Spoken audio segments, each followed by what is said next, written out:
¿Qué tal? Bienvenidos a MRC Latino, soy Ray Cruz. Bueno, ya por fin salimos de la novela del Tribunal Supremo del juez Kavanaugh. Pero lo interesante de esto es que MRC sacó a relucir un estudio donde indica que el 90% de la cobertura noticiosa mediática fue negativa, fue en contra del juez Kavanaugh. Yo de verdad que cuando leí el documento me puse a pensar y dije, ¿será verdad esto que está diciendo MRC? Bueno, para muestra, un botón basta. Vean el siguiente reportaje de Telemundo para que ustedes vean qué objetivos, qué neutrales son.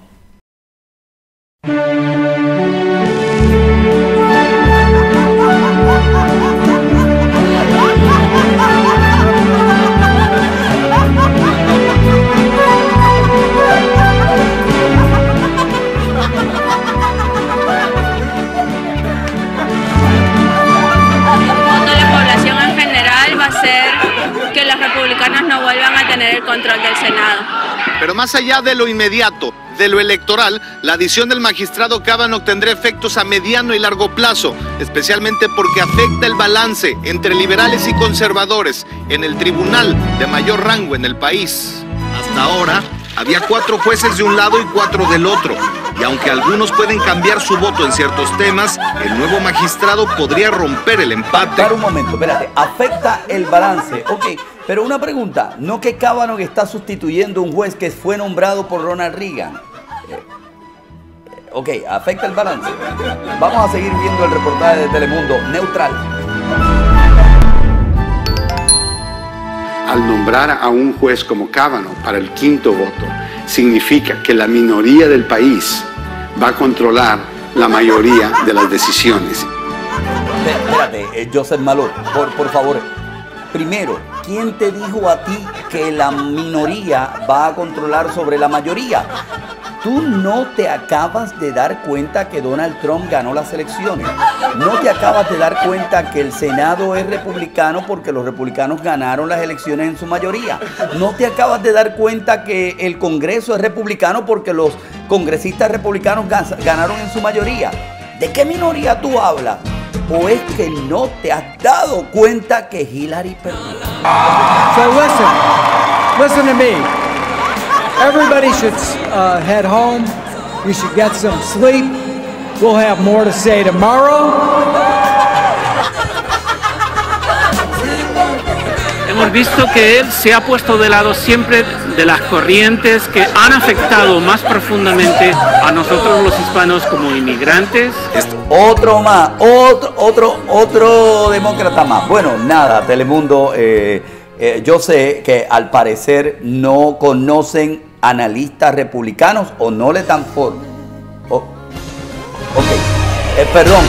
Perdón, corrección, quiero corregir el reportaje.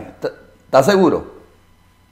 Nos acompaña ahora la analista política de Telemundo, Ana Navarro, que como todos no ha perdido ni un segundo de todo lo que estaba sucediendo. Ana, gusto en verte. Para empezar, ¿tú crees que esto va a servir para algo? Mira, ha servido para algunas cosas.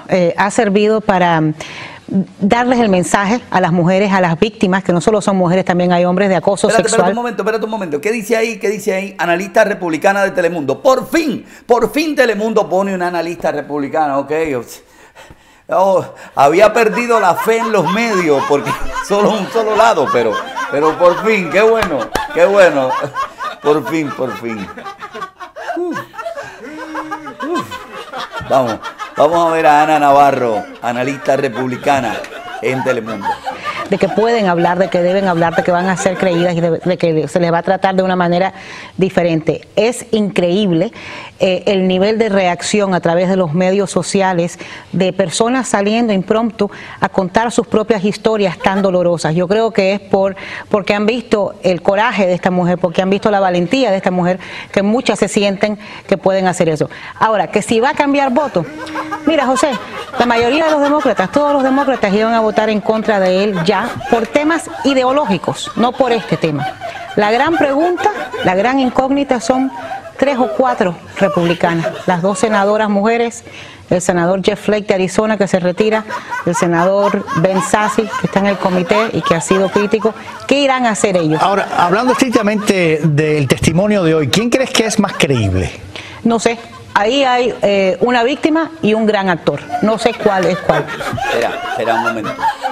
Una víctima y un gran actor. Ok, pregunta. ¿Ustedes están seguros que Ana Navarro es republicana? ¿O es una espía? ¿Están seguros? Bueno, nada. Si Telemundo la identifica como republicana, quizás para dar la impresión de que ellos tienen los dos bandos, no sé, será una estrategia de Telemundo, pero ella dice que había una víctima y un gran actor. ¿Dijo actor o actriz? ¿Actor? Vamos a seguir escuchando el reporte. Te puedo decir que yo consideré el testimonio de ella que te partía el corazón. Yo creo que ella se vio muy auténtica, se vio muy herida, una mujer traumatizada, se lo oías en la voz. Creo que cuánta víctima de acoso sexual hay en la nación que estaba escuchándola, se oían en la voz de esa mujer quebrantada. Mira, Ana Navarro, si tú eres analista republicana, yo soy Cepillín. En la feria Cepillín me encontré un acordeón. Ese mismo. Bueno, oye, de verdad que Telemundo tienen tantos trucos, trucos de magia que ya no se le puede creer ni una de las cosas que dice. Señoras y señores, me pongo mis audífonos porque esto lo tengo que escuchar bien. Voy a mi próximo comentario sarcástico. Esto que voy a hacer ahora es un comentario sarcástico. Le damos la bienvenida a este segmento, a una nueva integrante de este segmento. Nos referimos a la Zigzigi, la periodista más inteligente de los Estados Unidos. Bueno, perdón, no. Hay una en América TV, ustedes recuerdan, aquella es la más inteligente. Esta es la segunda más inteligente de las noticias en Estados Unidos. Ella nos hizo una historia sobre el proceso legislativo, el proceso ejecutivo, el proceso de hacer una ley en Estados Unidos. Vamos a ver el análisis bien neutral y la cápsula bien neutral que hace la Zigzigi. Así se llama, sí, la Zigzigi. Zigzigi. Ok, vamos a ver. ¿Qué tal, amigos? Bienvenidos a Política Ya. La separación de los poderes ejecutivo, legislativo y judicial es la base constitucional de la democracia estadounidense. Pero, ¿cómo opera este sistema? De la siguiente manera. Cada una de las ramas está limitada por las otras dos. Por ejemplo, el presidente puede vetar una ley, pero el legislativo puede anular ese veto con 2/3 del voto de ambas cámaras. La Suprema Corte puede declarar una ley anticonstitucional, pero los jueces del máximo tribunal nominados por el presidente tienen que ser confirmados por el Senado, tal como lo estamos viendo en el caso del juez Brett Kavanaugh. Hoy por hoy, el Ejecutivo está en manos de Donald Trump, republicano, multimillonario en el negocio de bienes raíces, que ha llevado a la bancarrota 3 casinos y que, a pesar de que su partido tiene el control de ambas cámaras, en 2 años de gobierno han sido más las promesas rotas que las que ha cumplido.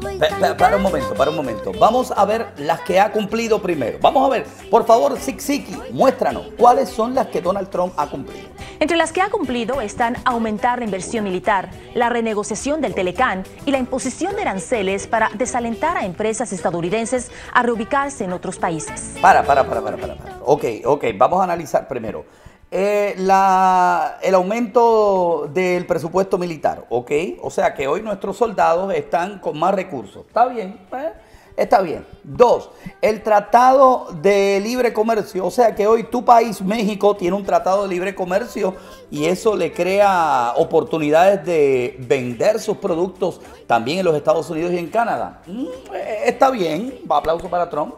Ok, ¿cuál es el próximo? O también dice los aranceles a países extranjeros. O sea que hoy, en vez de tener empleos en China, los tenemos acá porque es más costoso hacer las cosas en China. Bueno, pues está bien. Aplauso para Trump. Está bien. Ok, ahora vamos a ver las que él no ha cumplido según la Zigzigi. Entre las promesas que no ha cumplido están el muro en la frontera sur, repeler y reemplazar el Obamacare, dejar que los estados manejen los fondos de Medicaid. Ok, bueno, entonces el muro...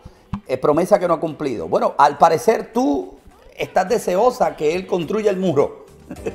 Oye, o te pinta o te hace rolo. Eso es un refrán. O te pinta o te hace rolo. Manolo.